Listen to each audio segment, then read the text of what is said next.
Hello and welcome to another command block tutorial. Today's video, I'm gonna change things up a bit. I've kind of given you guys quite a lot of ways to, have special abilities, hurt each other, hurt mobs, and I think it's time that the monsters we've been killing have a turn at killing us. Well, well, well. How the turntables. So today's video, I'm going to show you 5 different abilities you can give to mobs with just a few commands. And now I know some of these look a little bit scary, there's a lot kind of going on in that tower, but I promise you, it's not that difficult. So the 5 abilities that we have is the Pillager War Cry. This is basically going to allow the Pillager to, on a cooldown, or however long that you want to set it up, occasionally the Pillager is going to let out a horn, which is going to empower nearby mobs with strength and speed. The Creeper is going to become the healer. Every once in a while it's going to send out a little burst of healing, and that works on undead as well as like all kinds of monsters, which is going to give them a short burst of health every once in a while. The Husk is going to have the ability to store up a flame charge, meaning that on a cooldown it's going to have a charge of fire, and then if a player approaches within the range of the Husk, it's going to be able to release that burst of fire as a damaging attack that's going to do a burst of damage and a little bit of lingering burn damage.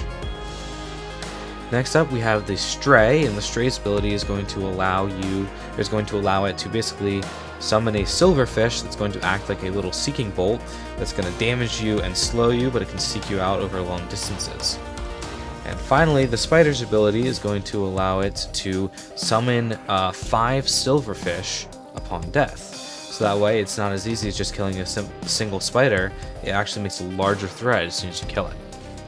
So I'm going to have timestamps in the description if you only want to see some of these abilities, but for now we're going to work left to right, starting with the Pillager. So the Pillager, like I said, is going to have a war cry, and I'll turn this on so you guys can see what that looks like. So as you can see, it's going to have the audio effects, and then all of these guys are going to get the particle effects to show that they've been affected, and I have them frozen in place right now, but they would be getting strength and speed. So the first command here is simply execute, add a random Pillager, play the sound for all players within 30 blocks. Pretty simple. And one thing to note here is I'm making use of the delay and ticks to do the cooldowns. For doing this myself, I would likely use scoreboards of some sort. However, for the sake of the tutorial, I'm just going to be using the tick delays within the command block function. That way it's a little bit easier for you guys to follow along. For this attack, I'm using a 900 tick delay, and I'm totally not getting spoken over by my own command creation. I'm going to disable this. So I'm using 900 tick delay. The tick delays are only going to be in the repeating command blocks. The following chains are not going to have a tick delay. And that's going to be true for all these. I will show you what commands do have tick delays and what commands don't as I go through. So the next command is going to be executing at the Pillager. It's going to run the effect, and we're using the family monster, and then anything that's within 12 blocks is going to get speed times 2. I know it says 1, but that's how it worked, for 10 seconds. Second command, or third command, is exactly the same as the second. The only difference is we're exchanging speed for strength. It's pretty simple, but this gives you a nice little rally cry that basically this turns the Pillager into a commander as well as a support class for larger groups of enemies. And this can make some really interesting effects if you have like a PvE game and there's a bunch of monsters running around. This can kind of make the Pillager something you might want to take out first, or else it's going to make all the other mobs a lot harder to deal with. Similarly, we are turning the Creeper into a healing class. And you can see here, every once in a while it's going to send out this little green burst. You can hear a little bit of the bubbly sound that it's making that's healing. And it's going to be healing undead and like not undead. Wouldn't the opposite of undead be dead? Anyways, it's going to heal them both. So normally I should be able to kill this guy in I think like 2 hits. But I'm going to let that little healing burst go off. Yeah, I didn't let him heal enough, but you get the idea. Trust me, it does work. I did test it. It's just a little hard to display health. Anyways, the first command that we're going to be doing is say, hey, execute at a creeper, run this particle. And this is just the totem particle if you guys don't know what that is. And we have this on a 100 tick delay. And just a reminder that 20 ticks equals 1 second, so this is happening every 5 seconds. Then in the next command, we're going to run the effect that anything that is a monster but is not undead within 5 blocks is going to get instant health. The next command is pretty much exactly the same, except it's for anything that is undead, it's getting instant damage. Because if you don't know this already, undead mobs are healed by instant damage and hurt by instant health.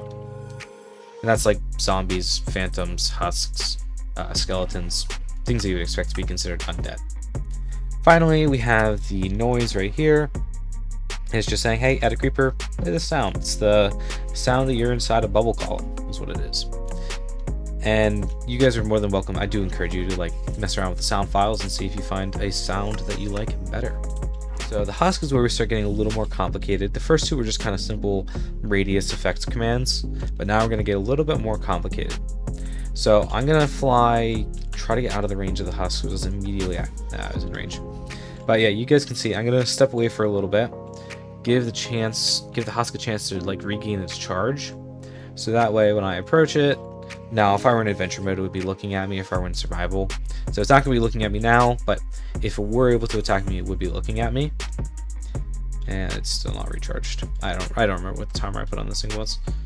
So we're just going to wait here for a second. That is very exhilarating stuff. And you see, as soon as I approach it, it does that little fire breath. Now, if I were to be... I'll just stand here so it manually hits me. You can see it gives me a wither effect. It's going to give me wither 3 for a couple of seconds, and it's also going to do a burst of damage immediately upon hitting me. So the first command, this is the one that's on a tick delay. I have this on a 500 tick delay. So all this is going to do is choose a random husk and give it the tag fire. And basically, if it has that tag, that means that it is ready to shoot a burst of fire as soon as a player is within range. This is on a 0 tick delay. So this whole command is always on a 0 tick delay. It's only the one that's giving the tag that's on a 500 tick delay. Anyways, what this is doing is saying, hey, for any husk that has the tag fire, which means the charge is ready, then if there is a player within 5 blocks, give it the tag breathe. Once it has the tag breathe, then it's going to go through and do the rest of the flame command. So this is going to say, hey, for anything that has the tag breathe, put a particle a little bit up and in front of its face. Pretty simple. The next one, if you guys have seen any of my other flamethrower tutorials, it's the exact same thing, but there's a 2 here. You guys are not going to believe what comes next. That's right, it's the same command with a 3. Alright, you guys are, next one's going to be a big surprise. It's going to be a big surprise. 4. Alright, now you guys are not, you're actually not going to guess what's coming next. Yeah, it's 5. So basically it's the same command 5 times in a row. That's going to lengthen it to basically a length of 5. If you want to make the range longer, just add more of these. So the next thing we're going to do is, hey, anything that has the tag breath, play the sound mob.gas.fireball for any player within 10 blocks. And that's the sound you hear when I approach mob gas fireball. Yeah. So the next command then is, hey, so we're going to say, at whatever has the tag breath, look in front of that 3 blocks, and then any player that's within 3 blocks of 3 blocks in front of it, we're going to hit with 4 fire damage, and it's going to cause from the actual Husk's entity. And the next command is going to apply the wither, so it's pretty much the same command, except we're using an effect instead of a damage command to apply the damage over time that you would kind of see with like a flame attack. After that, we have the thing that's just going to remove the charge, the fire charge. So basically anything that has the tag breath and fire, remove fire. And then this is going to remove breath. So anything that has the tag breath but does not have the tag fire, remove breath. Or breathe, I don't really care.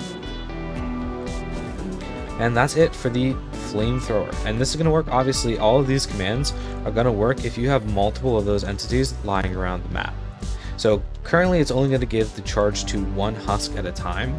So if you have a lot of husks at a time, it's going to be a lot slower to have them fire breathe, which might be good for balance as well as lag, However, if you want to make it so all husks are recharging no matter how many there are, simply change the @R here to an @E, and that's going to make them all recharge at the same time. So I'm just going to fire this real quick. And you can see I can go over here. They all are capable of flame breath.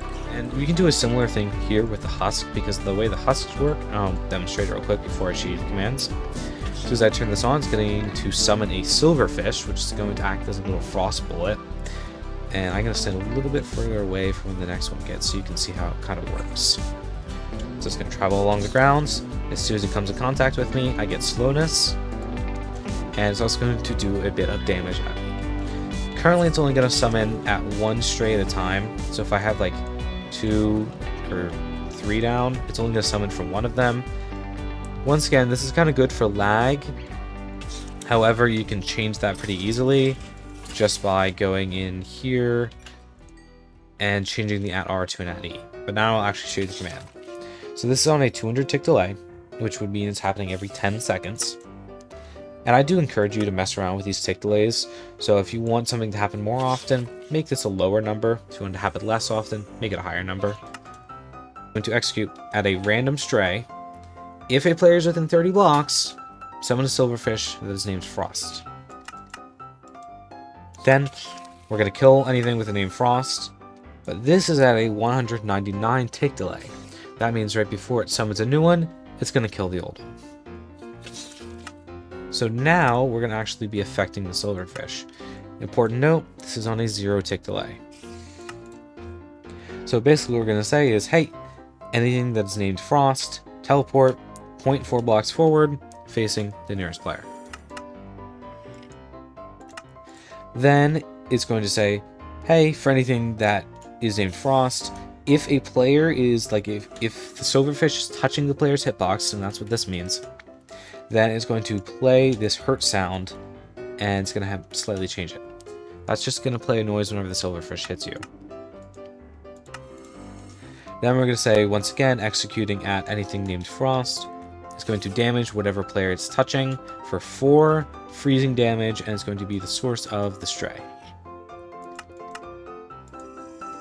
After that, we're going to do exactly the same command, except we're using effect instead of damage, and this is just going to add slowness to the player that got hit by the stray, or hit by the silverfish. And finally, we're just going to say, hey, for any silverfish named Frost, if you touch a player, you die. So after all the effects are applied, it just kills the silverfish, that way it's not repeating itself. And that's pretty much it for the strays. Once again, I'll just do one more demonstration. You can see I am getting slowness as soon as I'm hit by it. Just gonna back away a little bit. And it is homing, so like it will try and track me if I try to run away. But you are able to kill it before it gets to you. So it is kind of unique in that you can actually kill it to prevent taking damage from it. And finally, something also pretty unique is this spider. So anytime I kill this spider, you can see it spawns in a bunch of silverfish. They're kind of hard to see because they stack up on top of each other. There's like 5 there though. So yeah, basically I have these spiders here. Once I kill them, they're gonna have a little explosion of silverfish. And they'll start wandering around. You'll see there's actually several. Yeah.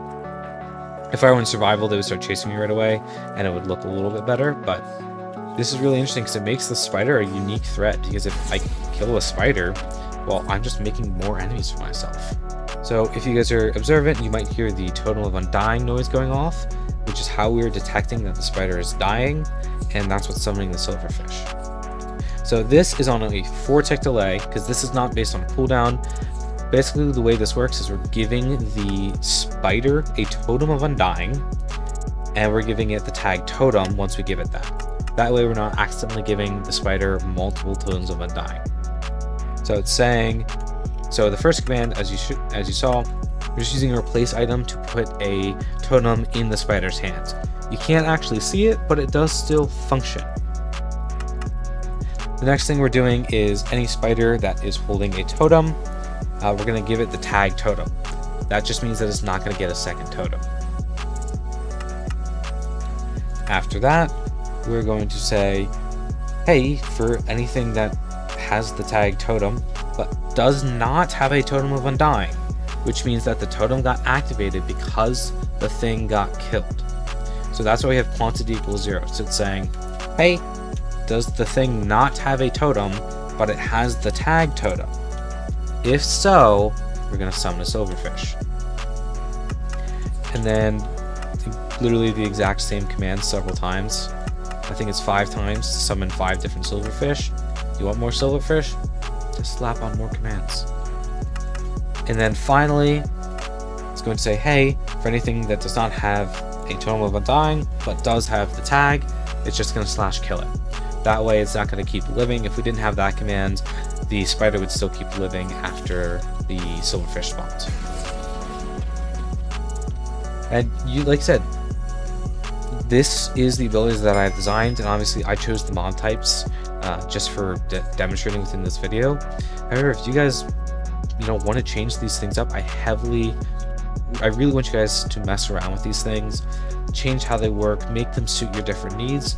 This is just to kind of give you some cool ideas of things that can make the combat in your world a little more interesting by spicing up some of the enemies that you guys are going to be fighting.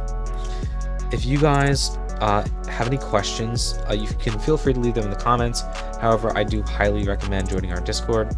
There's a lot of people, including myself, that are always happy to help you. You're going to get a lot of help. I think we now have over 1,000 members on that Discord.